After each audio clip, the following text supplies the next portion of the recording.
issued a severe thunderstorm warning for southwestern Hocking County, Ross County, until 8:15 p.m. At 7:35 p.m., a severe thunderstorm was located 8 miles north of Bainbridge, moving east at 45 miles an hour.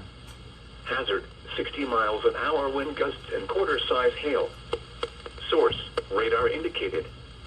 Impact, minor hail damage to vehicles is possible. Expect wind damage to trees and power lines.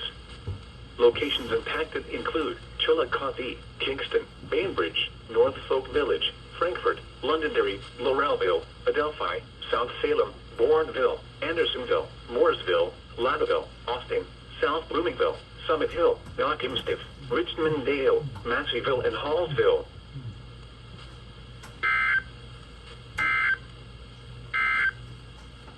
A severe thunderstorm warning remains in effect until 8 p.m. for southeastern Marion and central Morrow counties.